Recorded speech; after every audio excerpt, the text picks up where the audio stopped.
Hey there, Seminole fans. I'm Marissa Elise here with your Seminole Update. Florida State claims the ACC outdoor title as men's track and field return home from North Carolina with yet another trophy. This will be the 10th time in 12 years. There's another week of the Seminoles crushing the competition. I'm Marissa Elise, and there's your Seminole Update. Go Noles! It's weather like this that has made indoor practice facilities popular among the nation's top institutions. With indoor courts, the conditions on any given day are ideal for play, something that women's FSU tennis coach is grateful for. Aside from friendly play with fans, I asked freshman Zhao Gower what message she wanted to deliver to the younger tennis community. It's empty here in Doak Campbell Stadium, but come next season, it will be packed as fans await to see who Coach Fisher chose to lead the team as quarterback. Most fans say it will be a toss-up. Heilman struggled with bringing her horse to college. Her family was going to endure not only the expenses of sending one, but two kids off to college. Travel downstairs to their newly opened second bar, and you'll find a fully functional brewery. It's here in the basement of 1717 West Tennessee Street that Proof brews their award-winning beers.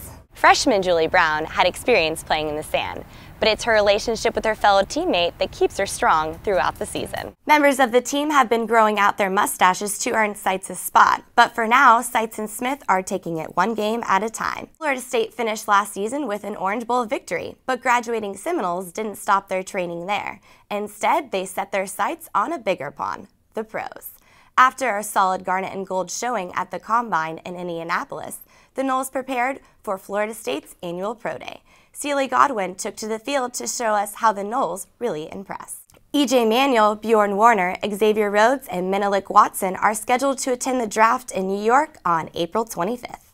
When we return to Seminole Sports Magazine presented by AT&T, Scott Kodak goes one-on-one with Seminole great fullback Lonnie Pryor. Good evening, I'm Taylor Duran. And I'm Marissa Elise. A Gadsden County judge sentenced a man to death today for his role in a 2010 Christmas Eve murder. Unemployment numbers show signs of improvement. But as Eyewitness News reporter Greg Goldberg explains, some job seekers have mixed feelings for the future. Straight ahead, playing sports is part of growing up as a kid. But are your kids in danger when playing contact sports? Eyewitness News reporter Matt Galka tackles the issue in a special report.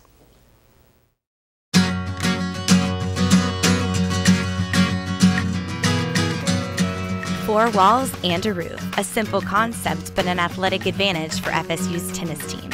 Just 4 miles from FSU's campus sits the only indoor college tennis courts in the Southeast. The team opened their courts inviting fans to come and play alongside the Noles at their open house. Here we go.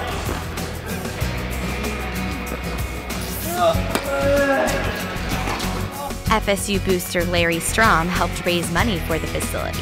He says indoor courts are a necessity for a team's success. Well, the old saying, practice makes perfect. If you lose in tennis, if you lose 5, 6, 7, 8 days of practice because of weather, that has to affect your play. Before the courts were built, the team would frequently cancel practice, slowing down the team's progress and affecting their play. It's weather like this that has made indoor practice facilities popular among the nation's top institutions. With indoor courts, the conditions on any given day are ideal for play, something that women's FSU tennis coach is grateful for. It's good for us because, the last 3 weeks we've had so much rain, we probably would have missed, a week and a half of practice if we didn't have this facility. So, our preference is to be outdoors though, and to be in the wind and to be in the elements because we have to compete in that on a regular basis. Outside, the sun, the rain, and the wind can change every shot. Indoors, the game speeds up and shots are more accurate, but practicing without these factors can impact matches.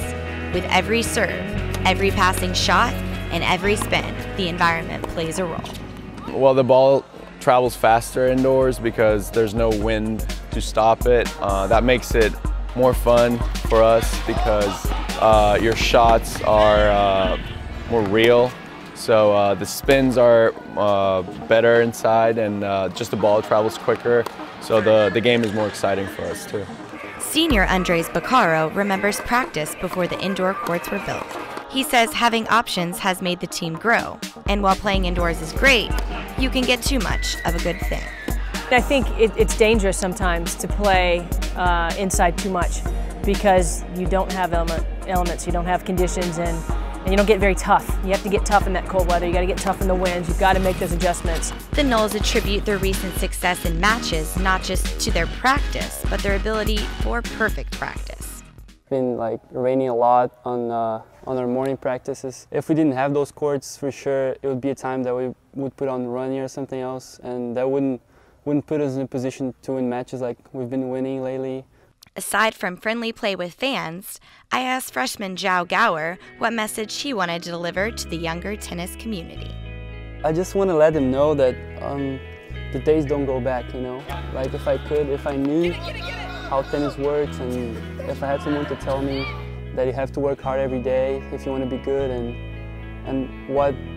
how's the feeling to win, and how's the feeling to be there when you work hard, and tell them if you want to be good, there's no other way to do it without coming and working hard at the court. Working hard is nothing new to this group of athletes. Their dedication has paid off this season with upset after upset for both the men's and women's teams. With the tools for success in place, the Noles have no excuse not to practice hard. They can be found on the court, rain or shine, all in hopes of bringing home a trophy. I'm Marissa Elise for Seminole Sports Magazine. Hey there, Seminole fans. I'm Marissa Elise here with your Seminole Update. Florida State claims the ACC outdoor title as men's track and field return home from North Carolina with yet another trophy. This will be the 10th time in 12 years. Dentarius Locke was named track MVP, but it was Florida State's successful finish that was important to the team. The Noles were missing 6 of their All-American athletes, but when all was said and done, the Noles claimed 7 titles and 15 All-American ACC honors, leading all teams in both categories. Yet another ACC title for the Noles. Florida State's softball team earned the regular season title on Sunday after defeating Virginia Tech.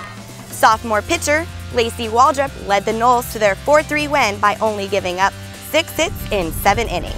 The Noles will compete as the #1 seed in the ACC Championship hosted here at FSU on May 9th. From the diamond to the green, the ladies golf team finished 4th in the ACC Championship this past Sunday.